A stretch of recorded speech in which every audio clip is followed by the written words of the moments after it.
phase of industrial transformation. So we will just wait for a few more seconds or minutes. We are literally counting. I hope our speakers had a good round of discussions in the morning. I hope all of you could exchange cards and exchange notes. I have, I'm very proud that the NAMTech team could invite all of you here. For the last 2 weeks, we've been speaking to all of you, and I'm glad that all of you could make it here today. So thank you so much. We will just wait for a little bit.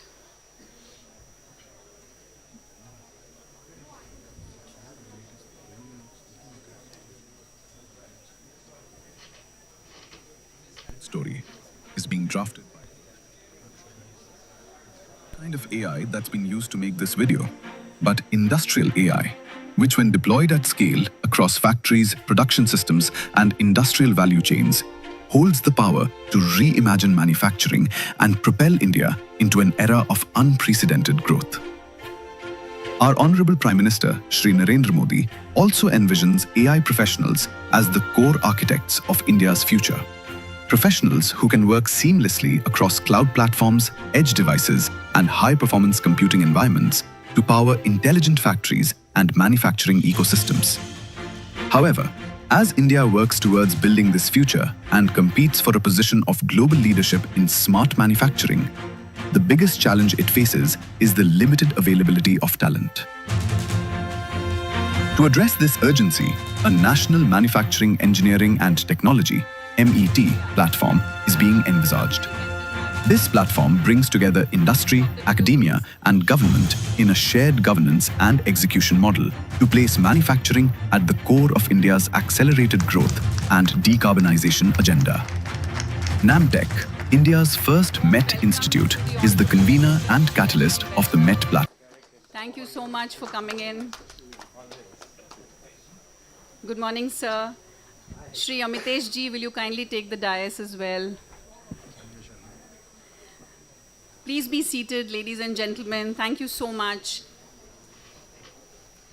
Good morning and a very warm welcome to all of you once again. It's a privilege for NAMTech to convene this strategic dialogue on AI for manufacturing, engineering, and technology, powering India's MET ecosystem under the leadership of the Ministry of Electronics and Information Technology. Your presence here today reflects a shared belief that AI is not merely a digital tool, but a foundational driver of India's next phase of industrial transformation. Without much ado, I call upon Dr. Ibrahim Hafizur Rahman to deliver his address on the topic. Thank you so much.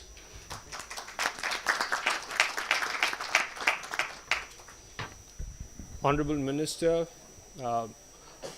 Honorable Chancellor of MIT, Professor Grimson, distinguished leaders of the industry and academia, ladies and gentlemen, welcome to this round table. Welcome to this. Our focus is on AI for manufacturing, engineering, and technology. It's a privilege to have all of you here today.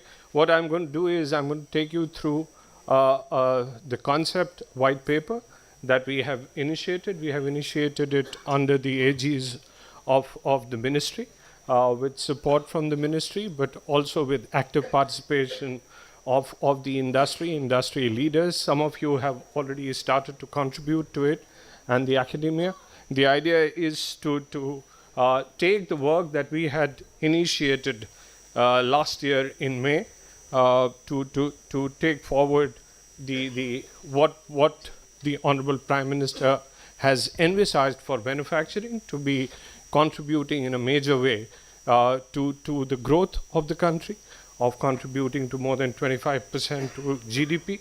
So we take that idea forward, and with that, NAMTech has been working on this MET concept of manufacturing, engineering, technology. We had convened under the aegis of the Honorable Minister last year in May, where we had discussed the kind of interventions that are required, and now that work is being taken forward through this, where we want to see MET integrate with AI as AI is reshaping not only the industry, but also the entire ecosystem as we develop it.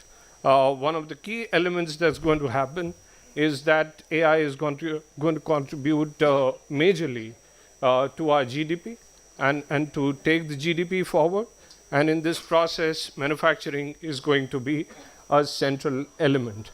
What we are proposing here is to look at the challenges that we face vis-a-vis the how AI needs to be rolled out from a manufacturing point of view, the complexity therein, but also the issue of inclusivity. It's not only taking AI to the big industries and to the corporates, but more importantly to the MSMEs and to the rural ecosystem of micro enterprises that we have. So that is important for us. What we have planned to do is to launch not only the concept white paper, but initiate an executive council which is led by the policymakers, but also industry, as well as academia, to come together to shape the white paper. This event is not a one-off event. It's, as I said, a continuity of the effort that was initiated in May. It is going to be continuity in terms of we group together. As I said, we already have got excellent inputs from the industry, from the academia. Some of the leaders are already here. We've had interactions with the Secretary METI, with other leaders at METI in order to shape this. Some of the elements are indicated here. For instance, looking at data unification, looking at data security elements, looking at elements which focus on creating test beds for the industry, where some of the AI elements can be tested together in a cluster approach, where there is coming together of different players, of the academia to come forward on the innovation and on translational research pathways of using AI, not only for solutioning at the industry level, but using AI for pedagogy as well, where we can impart education. So these are some of the things that we have initiated. What we want to do is that with the Executive Council, in the next course of next 3 to 6 months, we'll work together with you to give this a shape, and then we will present it to the Honorable Minister and to METI to really action it as part of the AI mission that we have. We are short of time. I would request the Honorable Minister to unveil the concept. There is the barcode on which you can use the barcode to really look at the paper and the concept that is there. But as I said, this is just the beginning. We look forward to your collaboration, your cooperation, and your leadership. Thank you. Thank you so much, Dr. Hafiz. Will you kindly present it to the Honorable Minister to release it? Professor Grimson, Amitesh ji, Sanjay. Today's convening and the launch of the white paper on AI for manufacturing represents an important step in shaping this collective roadmap. Our objective is clear: to move beyond pilots to scale adoption, particularly among MSMEs, to build an industry-ready, AI-enabled workforce. Thank you so much. May I call upon the Honorable Minister to kindly deliver his address and talk to us. Thank you, sir. Thank you very much, Team Namtech, and all the distinguished leaders present here. AI is transforming practically every aspect of our life, and manufacturing certainly is going to be transformed in a very big way. In fact, what we call AI today started primarily in the manufacturing and the industrial sector way back in the early 2000s, when the convergence of compute, sensors, and communication started happening. Cost of all the three started happening in early 2000, 2005, 2010. Then came the use of algorithms for maintenance, for manufacturing, for supply chain management, for quality checks, and all those algorithms really made a huge difference in productivity across different sectors, whether it is transportation, energy, um, different types of manufacturing. It made a very big difference. And now with generative AI and with the models becoming more and more powerful, today frontier models are becoming open source and available to practically everybody just with a lag of 5 to 6 months. And more efficient models are today available in the edge at very small footprint. With that kind of change which is happening, it's now possible to put a model in a specific machine, train it for that particular machine, get the actual reliability and the productivity gains which are required from one particular machine. That thing is now actually possible. With that as the theme which is unfolding before us, with that as the development which is happening in front of us, we have a huge potential to come up with new solutions. And my request to the team Namtech would be to use this opportunity to develop that next level of talent, next level of workforce, next level of pipeline for the MSMEs, where India can emerge as the major manufacturer of precision components, major manufacturer of precision equipment. Already the gains which we have seen in the last few years are visible. Today we have some of the most important manufacturers which require the precision components. They are setting up their supply chains in India because of the availability of people who can do precision manufacturing at scale. Applied materials, LAM research, some of the space and aerospace and defense manufacturers, they are all setting up their supply chains here in India. So this is the right opportunity. Congratulations to Team Namtech, and big thanks to MIT for being with us in this journey. As I've said in the past, if I take rebirth, I would like to be educated at MIT. Thank you so much. Thank you so much for being a part of this journey. Thank you. We are deeply honored by the leadership and vision of the Honorable Minister and by the participation of the distinguished guests here. May I now call upon Dr. Eric Grimson of Massachusetts Institute of Technology. Dr. Eric has been a great friend and supporter of what Namtech does. Thank you so much. Will you kindly address the gathering?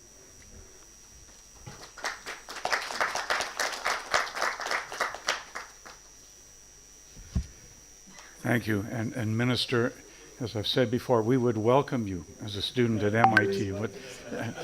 When you're tired of doing what you're doing now, you can come and take a drink from the fire hose.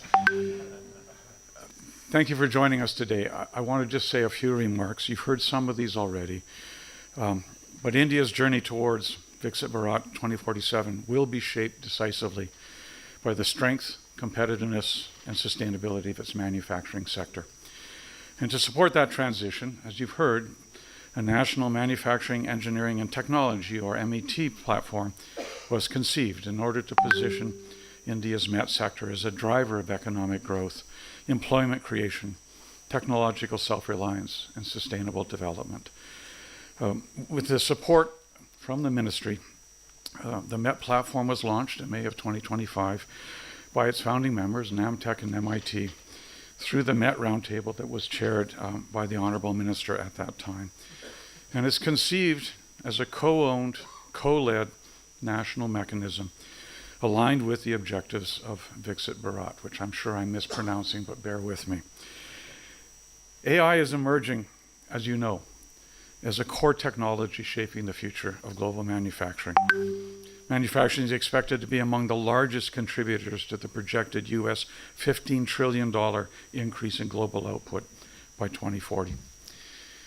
Manufacturing strength in the future, though, is going to depend on systems that are agile, economically efficient, scalable, and repeatable. And the minister has already highlighted some of those so nicely.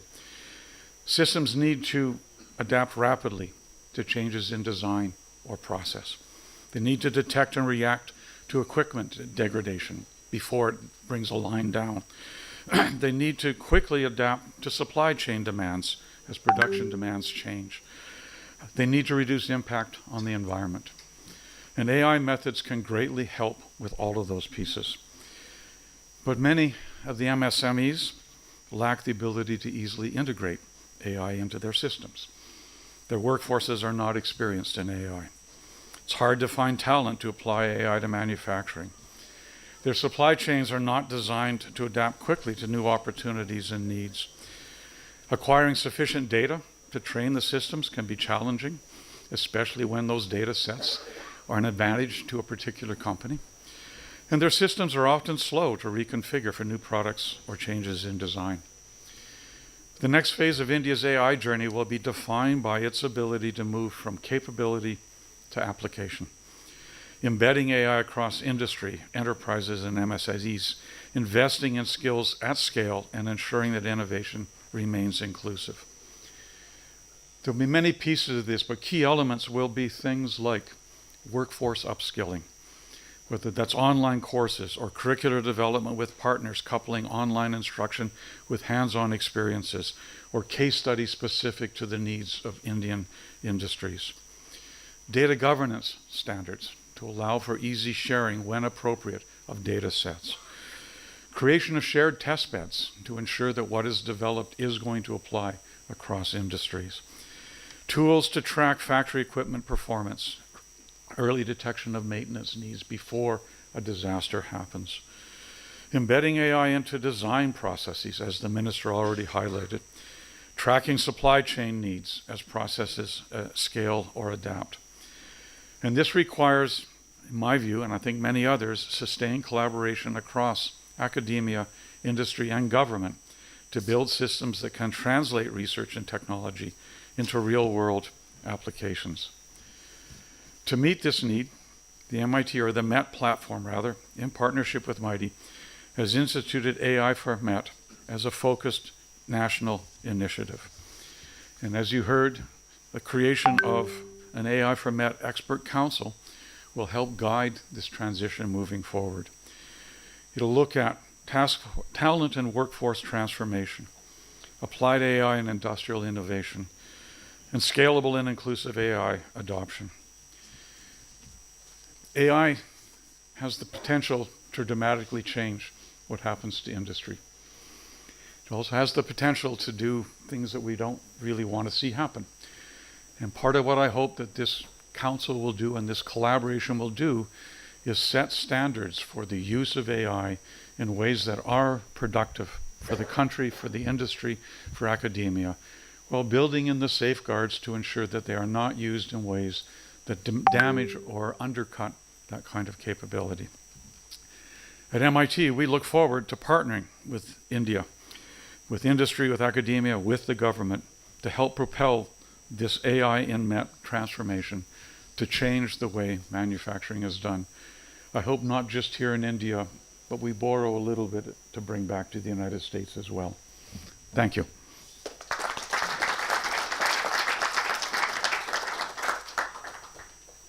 Thank you, Dr. Grimson. We have a set of leaders from academia and industry here in the room. You, all of us, we have always gone to you for any help, for any clarification when we needed our curriculum to be vetted, when we wanted help on how do we structure and design our labs and our equipment. So thank you, all of you, for being here. I will hand over the dais to Dr. Krishnan Balasubramaniam, Institute Professor of IIT Madras, one of our advisory council leaders who will chair the next session of our roundtable. Thank you so much. Thank you, Nandini. And no, please. We hope that you can listen from the industry back. So, okay, sure. So today, what we're going to do is we have many eminent academicians and many eminent industrialists who are here. And what we're going to do is to hear from them and request them to make one or two what I call impact statements, so that the minister can take back from that. So we have 4 themes in which we're going to request. The first theme is called AI infrastructure and secure connectivity. It's a very big topic, and I request Vinod Karmampolai from Cisco to get started. Thank you, sir. Yeah.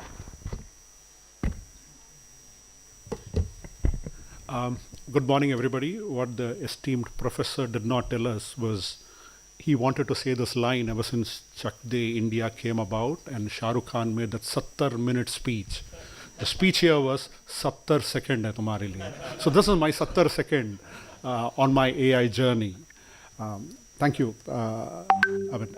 We could listen to the vision that has been set forward, and we could listen to. I was so happy to hear when you mentioned Edge AI. That is something that I work with a couple of my colleagues who are sitting over here as we further for the industry. The way we see it, I think within about 5 square kilometers of here, all of us are spending time, energy, and some people billions of dollars in the whole world, a few trillions of dollars to make this industry what it is at the moment. 3 challenges which we need to overcome together, and we are playing a role in trying to shift all of them. The first is infrastructure. Compute, you've taken a fantastic moonshot in India to try and do it. It is reaching across to the people. It will transform the world for sure, actually. Power, we're still on the journey. The renewable power trajectory is helping us, and I'm sure some of the people over here are helping shape that as we move forward. The third in that is data and the security gap, actually. Still an area, we are all talking about it. All of us have enough WhatsApp forwards on that, so I'm not going to beleaguer on this. But these are 3 areas where at least we are working very closely with our friends in the industry and with customers. All of us are customers at the end of it when we try and do it. The second one, I think the most important one, and I've heard the minister talk about it in various forums, the trust deficit. Right? What will make us use the systems? How can we secure AI? And how do we have security for AI and security in AI? Right? That's another angle that we are keenly working with. And none of this is possible without all of us in this room and around here trying to shape it up. The last one is the data gap. We've taken almost all the data, pumped it into most of our engines and trying to sugar it out.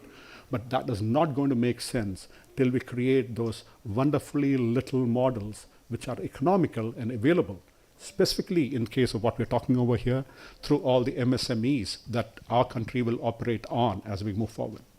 With that, I just want to end the fact that we talk about often. One thing I'm pretty sure, while we have these challenges and we will stumble and learn and accelerate on all of them, one area that we should be doing very well is definitely skilling. And NAMTech goes a long way in shaping that up. We believe so. That is the reason that we are partnering to help shape this up under the aegis of the ministry. Thank you, everybody. Thank you. And yeah, probably we'll bring the mic to you. That's what I Yeah, next is from the software side, Praveen Panchanknola, please. And do limit it to 70 seconds. Thank you so much, and thank you, Vinod. Without much ado, I'll just pick it up from where Vinod left on security and trust. And since the time I've been in this industry for the last 30 years, we talked about connecting sensors to shop floor to boardroom, connectivity all across, and I think that's come of age.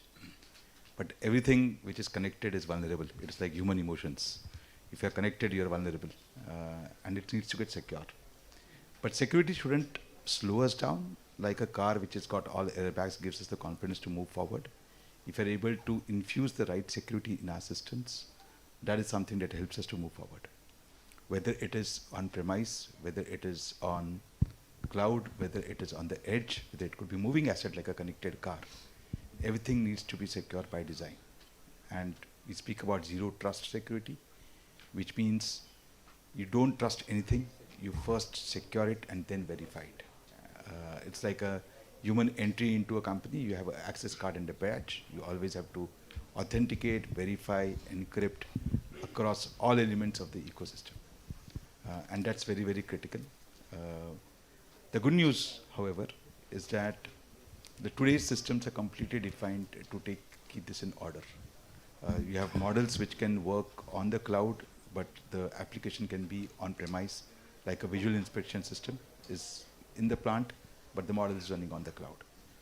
And it's end-to-end secure. The same security applies across the value chain. So, and these companies like us are working with authorities like the device authority, with standards like IEC, and NST to make sure this is universally interoperable, and to that extent takes it forward.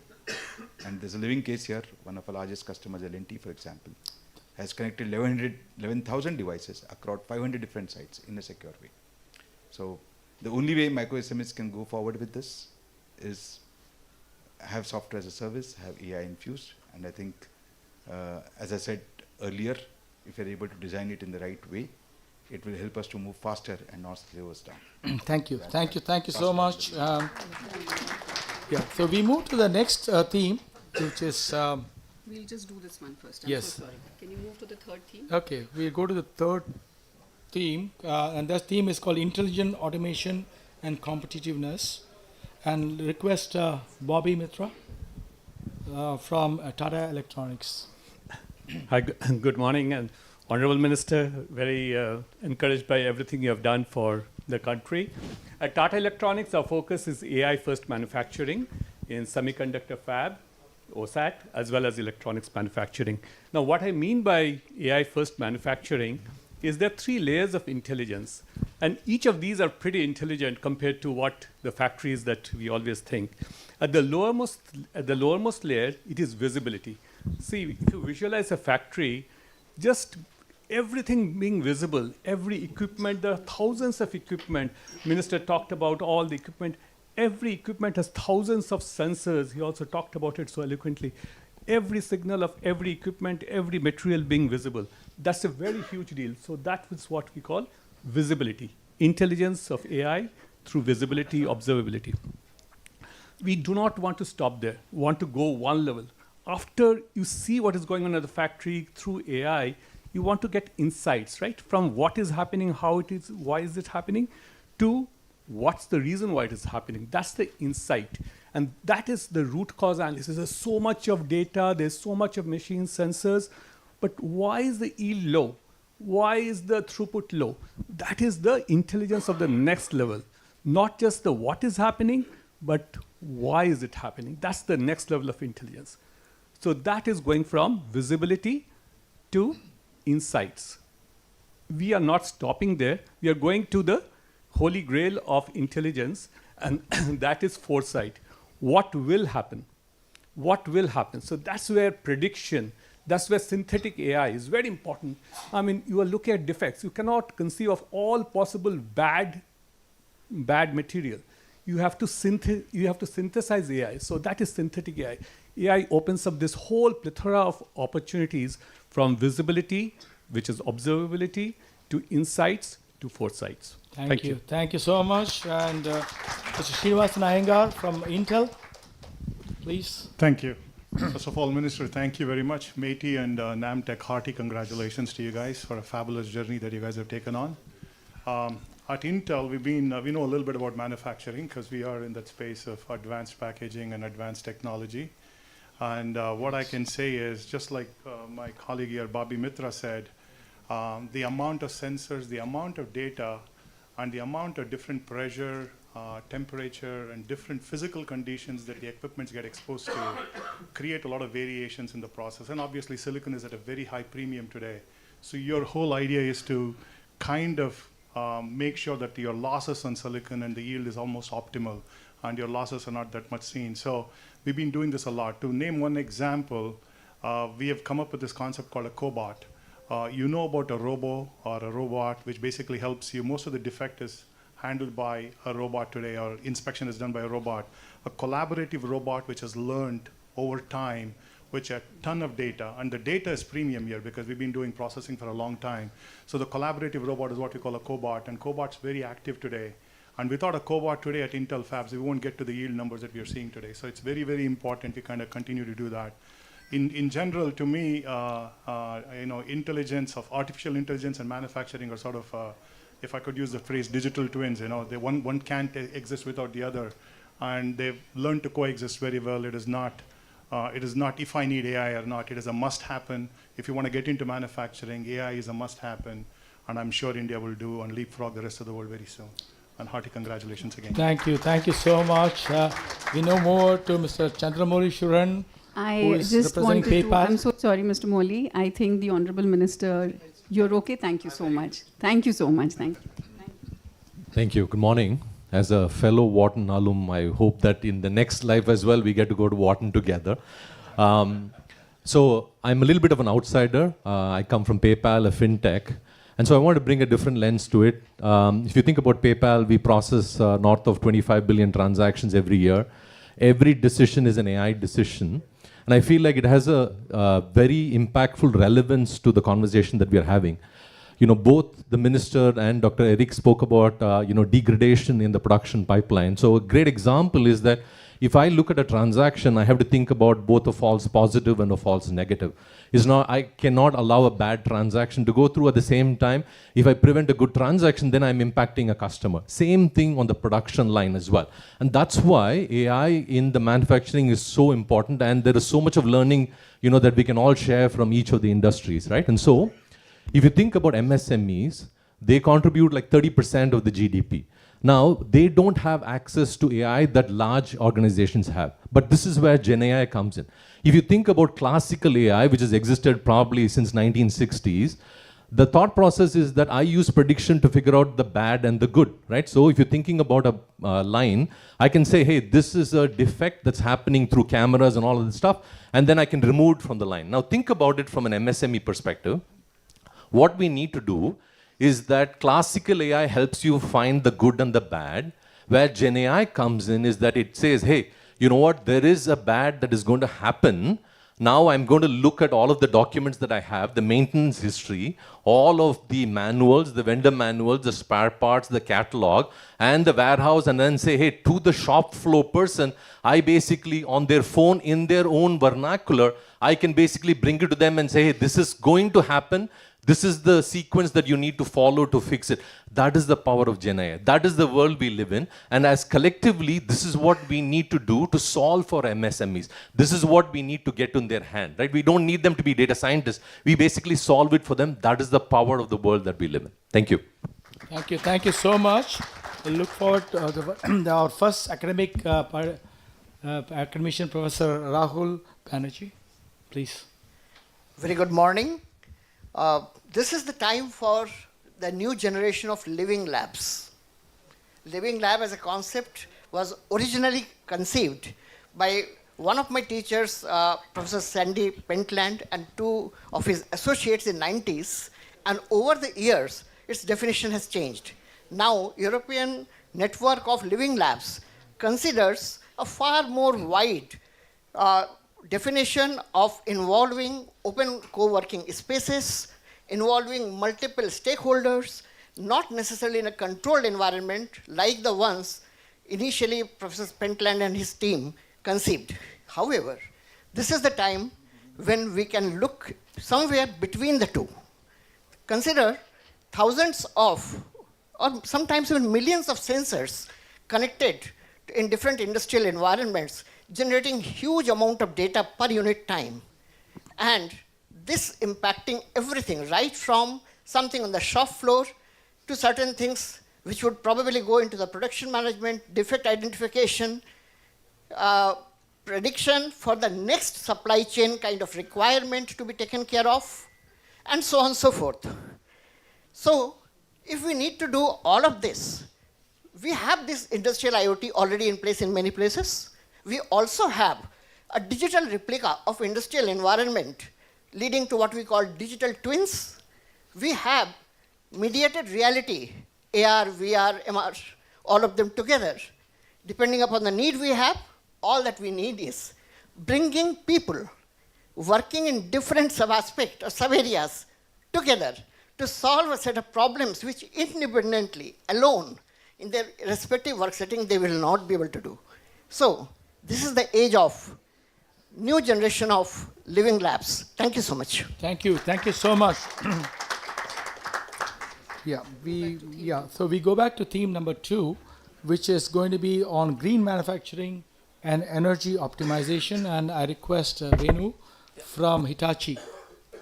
Yeah, good afternoon, and Honorable Minister and everybody. And it's really a great pleasure to be here, and a great job under your ministry is being done. Thank you very much, sir. From Hitachi Energy, I give a different lens. We come from the manufacturing. Our products is a bridge between the generation and the consumption. So how is AI and energy is interlinked and these days even intertwined in that? So somebody said in a very layman language, so data center is nothing but a factory. The input is more energy, output is AI. You need a more energy to give a more AI and vice versa in that. But how do we optimize the energy? You also need the same AI agents to optimize it. And we have deployed two of the things. If I give two examples, one is that the engineering, we have the engineering center in Chennai, 4,000 people. They do engineering for the global projects in that. The AI agents will optimize the engineering and reduce the throughput time more than 30-40% in that. And same is the case we use in our factories, physical AI. We build a large scale transformers, hundreds and hundreds of tons of transformers. We need a large scale things, understanding the behavior of that once we come from the test bed in that.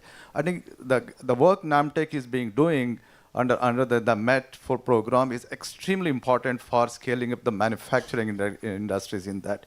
You need more of these equipments in India and creating a energy, resilient and energy security standpoint. And the Namtech kind of, initiatives is really required at a scale and the speed that is required for this transition. We are very happy to be part of this. Thank you very much. Thank you so much, Venu. We now have the first participant from the public sector, Mr. Samir Sharma from NTPC. Good morning, respected Minister. I represent NTPC, which is the largest power company of India, with a installed capacity of over 85 gigawatt. And we have a very ambitious plan to scale up to 149 gigawatt in 2032, mainly through renewables. So, sir, we are moving towards green energy and also expanding through nuclear. So, on one hand, we have an old fleet of our coal-fired stations, which are by and large operating in automatic mode. But at this point of time, we need to optimize it and bring the automation and to the next level for which AI is necessary. So for example, the heat rate of these old stations need to be improved so that they are more efficient and contribute to the present grid. Going towards digital twin, there for a cooling tower, for example, which consume a lot of energy. So there for the fans which are running, we optimize the power which they are consuming. So we save on it, so making it more efficient. Similarly, we have a huge fuel, 1 lakh crore we spend, a large amount is there. So even 1% saving brings a large contribution to India's growth. Finally, in the renewables itself, sir, for example, our solar power stations, already we are using drones with AI-based solutions. So what we are doing, sir, because it's over a large area it is there, so we identify the problems in advance and take corrective actions so that their efficiency remains. So in all these areas, new and the old ones, we are going for this AI technology because we believe only through this technology we can progress and go towards more efficient and greener power for India. Thank you. Thank you so much, sir, and thank you for keeping our lights on all the time. And next is my friend Dilip Sawhney from Rockwell Automation. Sure, thank you so much. Honorable Minister, very inspiring comments. And Namtech, once again, great congrats on the wonderful work which has happened. So it's very inspiring to see focus not only on manufacturing, but also on green manufacturing and also energy optimization. I want to emphasize a couple of points. First of all, AI can only make impact if it has access to good quality data. We know that AI runs on data. But in the context of manufacturing, you may not know, is amongst the top 3 generators of data. However, this data is very different. It's very hard to access, right? To be able to access it, to be able to process it in a secure manner is very, very critical, right? If you're able to do it, it's generally estimated, just for reference, that only about 1 to 1.5% of manufacturing data is accessible today. So top 3 creators of data, a very little amount which is today accessible. But if you're able to access even a little bit more, the amount of insights you'll be able to gather are going to be great. And these are going to be giving you game-changing insights which will allow you to optimize your operations and really demonstrate the power of predictive quality. If there's going to be a little bit of a model drift which can cause the quality to go out of spec, you can actually take actions before the event occurs, right? And that has far-reaching implications. Last point which I want to make over here is I think India has a great advantage. we have a challenge. A lot of our manufacturing sits in MSME, right? Which until now was more seen as a handicap. But I think at the same time, MSMEs, what they do not have is a lot of technology debt, right? And what India has demonstrated time after time is our ability to leapfrog, as we did with mobile telephony and so forth. And I'm hoping through the use of AI, we're able to do this leapfrogging again and really become a top 3 manufacturing powerhouse. Thank you. Thank you so much. So we go to the fourth theme, cybersecurity, trust and governance. Request Swapna Bapat from Palo Alto Networks. Honorable Minister, thank you very much for this opportunity. On the topic of cybersecurity, when it comes to manufacturing and IT, I want to start with two examples, unfortunately out of India. Palo Alto Networks gets called proactively to provide security, but we also get called reactively when things go bad. So unfortunately, a couple of unpatched servers brought down an entire manufacturing organization. A fish tank thermometer brought down an entire enterprise. That's how dangerous OT can be if not designed properly. So I'll talk about 3 elements when you design the network and the enterprise for secure OT. First is microsegmentation. Ensure that one farmer who's putting his or her sensor online when breached, does not breach the entire network. Microsegment it. Second, understand behavior analytics of every sensor that you're putting on the network. AI is used today to do that. You just have to ensure it gets implemented from the get-go. Third, use tools like AI for vulnerability assessment and proactive policy recommendation. This is being done today by the good cybersecurity companies. Implement that. So my request to NAMTech, we look forward to partnering with you. We look forward to ensuring that these principles are brought into schools. When the individuals that go into the industry, this becomes a habit, not something they remember later when things have gone bad. Thank you very much. Thank you so much. Request Dr. Vivek Mohindra from Dell. Yeah, Honorable Minister Maiti and NAMTech, congratulations on this launch. Dell has the broadest portfolio in the industry covering server, storage, networking, and PCs. And we have the number one enterprise AI infrastructure provider in the world. And we have sold over 3,200 AI factories to a lot of the enterprises. So my comments are informed by that global perspective. There are 3 recommendations on that front. The first one, reflecting all the comments that have already been made around the security vulnerabilities, and recognizing that it's better to bring AI to data than data to AI, would be creating affordable edge solutions, which are affordable and can be adopted rather quickly and readily by the MSMEs. Second would be to have validated AI factory solutions for the edge. And this validation necessarily needs to be zero trust in basis, and to make sure that some of the vulnerabilities that we just heard about do not emerge at the edge.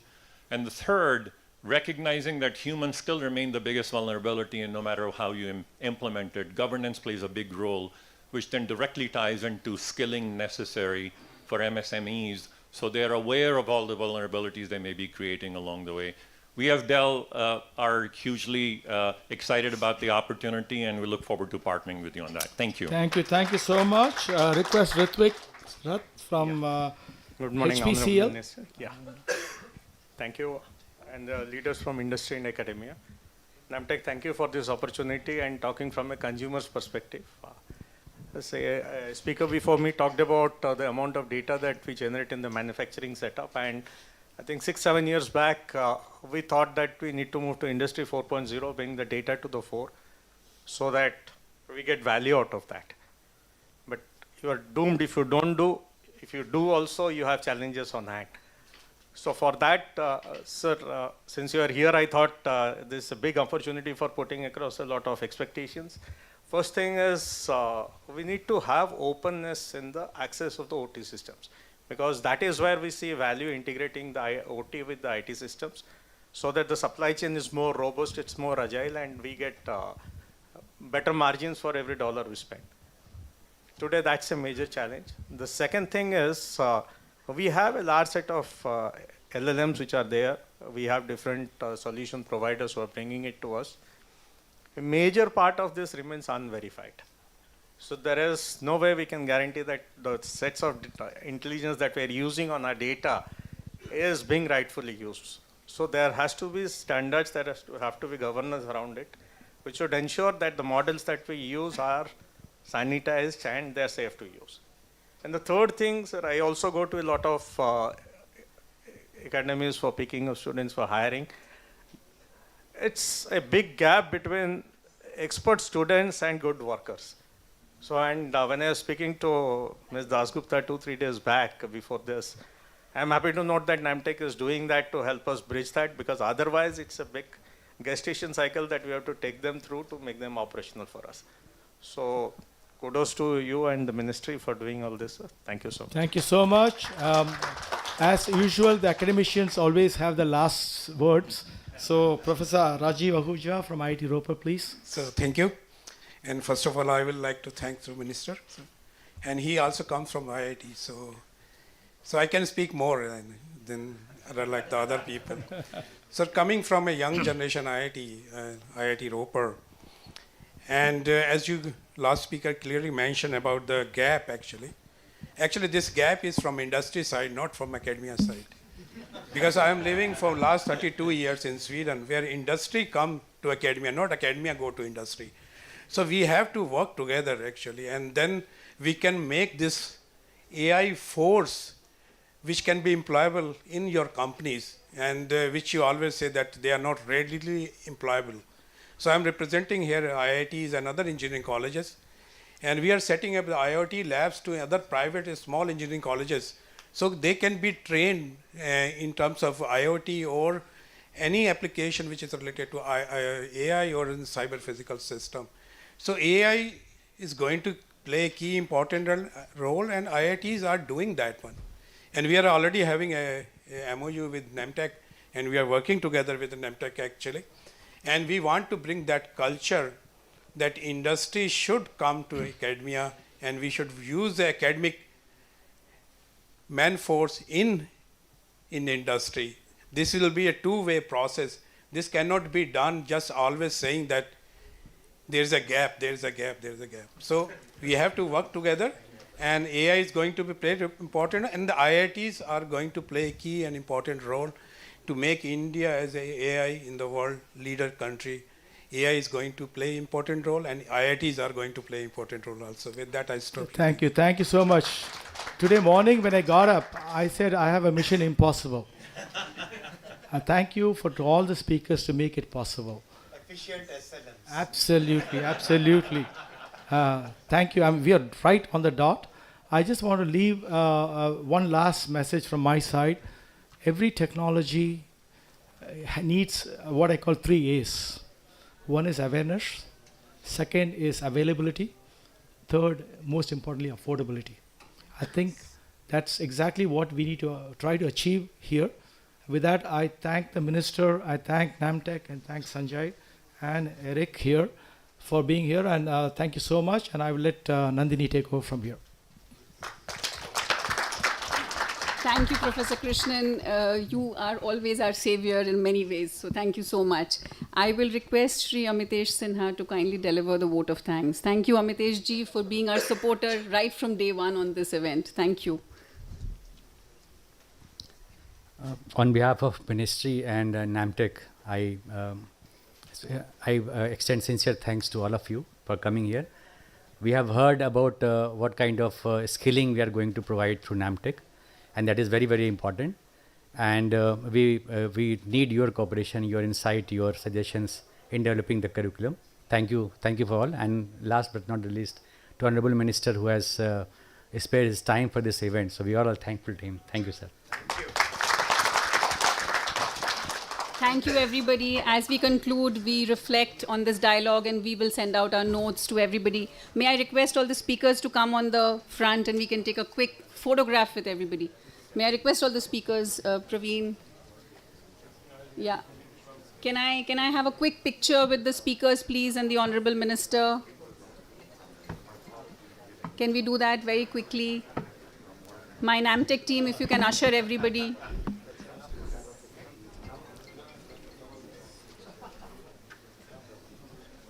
Is the picture being taken properly?